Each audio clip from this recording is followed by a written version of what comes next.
Y'a l'équipe, yo tout le monde, c'est Milly, on se retrouve pour une nouvelle vidéo les amis, vidéo où on va lire des petites histoires d'horreur, tout ce qui a un peu un rapport avec Halloween les gars. Donc du coup j'ai pris l'ordi les gars, j'ai mis un petit chapeau de sorcière les gars, au moins dans le délire et tout. Et puis c'est parti, intro Halloween.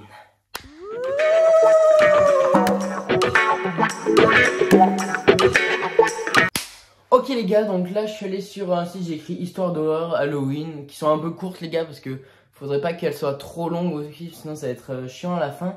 Du coup là quoi, on a un top 10 des histoires d'horreur les gars. C'est parti, 3, 2, 1, première histoire.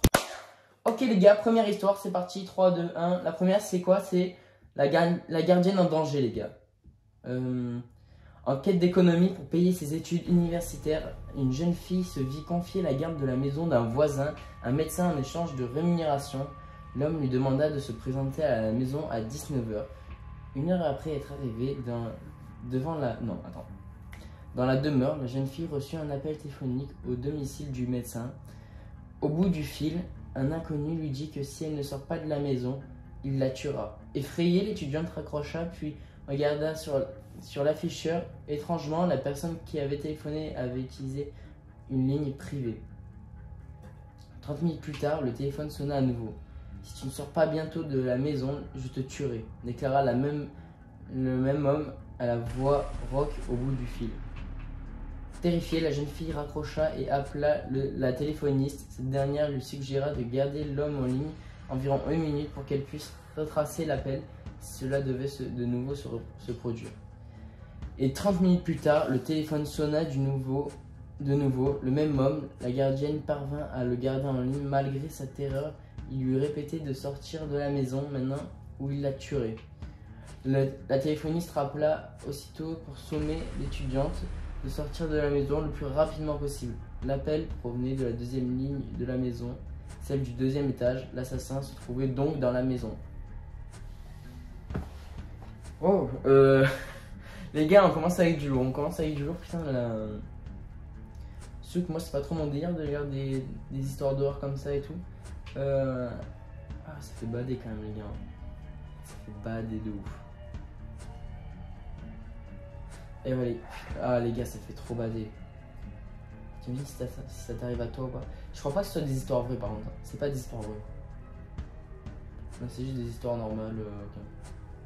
Ok les gars, deuxième histoire les gars, celle-là je pense qu'elle va faire peur les gars parce qu'elle s'appelle Le vieil homme et la tarte aux pommes les gars. C'est parti, deuxième histoire les gars.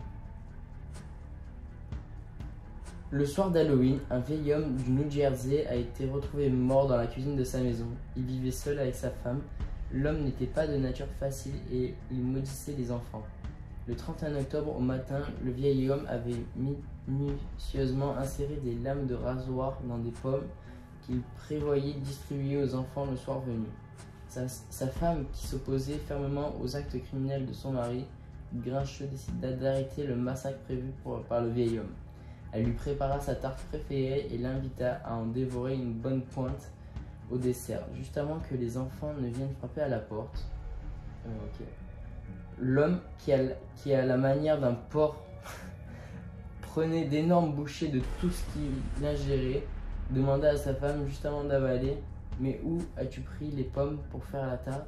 Je les avais toutes prises ce matin. » C'est en ingurgitant qu'il obtint la réponse à sa question alors qu'il se trancha la gorge de l'intérieur. Waouh! Bah ça, on peut appeler ça un gros karma par contre, hein. Un énorme karma les gars. Waouh, c'est chaud. Hein. Mais heureusement que en vrai les gars, imaginez c'est des histoires vraies. C'est pas des histoires vraies, hein, j'ai vérifié avant. Mais c'est chaud quand même. Hein. Ok les gars, donc j'en ai skip 2. Je les ai pas lus hein, les gars, mais je ne me disais rien et tout. Du coup, troisième histoire les gars, le casse-tête. C'est parti, 3, 2, 1, lecture. Une femme âgée vivant seule décide de faire un casse-tête dans son salon pour passer la soirée. Dehors, c'est la noirceur totale. Au fur et à mesure qu'elle assemble les pièces, une impression étrange la saisit. Elle reconnaît peu à peu dans son puzzle le décor de son salon, puis sa télévision, puis elle-même vue de face. De plus en plus fébrile, elle continue. Les dernières pièces du puzzle qu'elle assemble sont celles de la fenêtre derrière elle. La toute dernière pièce du coin de la fenêtre montre le visage terrifiant d'un homme la regardant. Elle est courte, hein, les gars, mais quoi, ça, c'est pas un peu les trucs paranormaux et tout, les gars? Je m'y connais pas du tout, hein, ça parle des trucs paranormaux et tout. Si vous voulez, on pourra lire des histoires vraies paranormales aussi, mais vraiment, je m'y connais pas du tout. Ça peut être stylé de raconter ça dans une prochaine vidéo Halloween ou quoi, ou même sans Halloween, les gars. Et puis voilà, les gars, quatrième histoire. Ok, les gars, du coup, on commence la quatrième histoire qui s'appelle la station-service, les gars. C'était une nuit sombre et brumeuse. Denise avait la difficulté à rester éveillée et la route était trempée. Le niveau d'essence commençait à être dangereusement bas et elle n'avait aucune idée d'où se trouvait la prochaine ville. Juste au moment où elle allait arrêter la voiture pour dormir sur le bord de la route, elle aperçoit une petite station d'essence décrépite. Elle s'y arrête. Le commis semble très distrait par l'arrière de la voiture. Pendant qu'elle lui demande de faire le plein, il s'exécute enfin, mais lui demande d'ouvrir le capot parce qu'il flaire un problème. Le cœur de Denise fait 3 tours. Elle est seule dans une petite station-service crasseuse au milieu de nulle part. Et le commis a de drôles d'agissements. Il lui demande de sortir de la voiture pour venir voir le moteur. Elle s'exécute tout en se demandant pourquoi elle ne se met pas à crier. Dès qu'elle arrive devant la voiture, il l'attrape par le bras et lui dit « Cette voiture a besoin d'une remorqueuse, vous devez venir avec moi dans le bureau. » Puis, il lui met la main sur la bouche et l'entraîne de force à l'intérieur du bureau. Une fois à l'intérieur, il lui dit « Il y a un homme couché sur le siège arrière de votre voiture, nous devrions appeler la police. » La femme apeurée part en courant vers sa voiture et file à toute vitesse, les gars. Au bout de quelques minutes, Denise regarde dans son rétroviseur. Elle voit un homme avec un chandail à capuchon et une hache dans la main sur la banquette arrière. D'un mouvement de bras, il décapite la pauvre femme avec sa hache.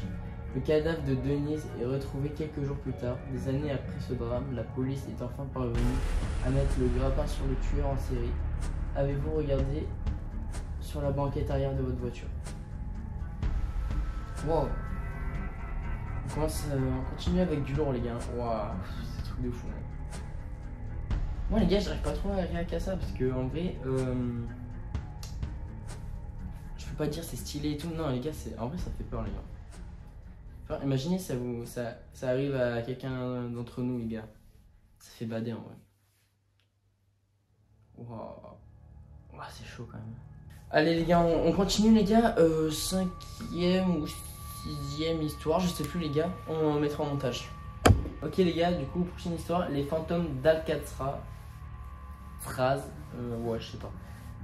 Situé au beau milieu de la baie de San Francisco, la prison fédérale de haute sécurité d'Alcatraz abrita les plus grands criminels américains de 1934 à 1963, année de sa fermeture officielle.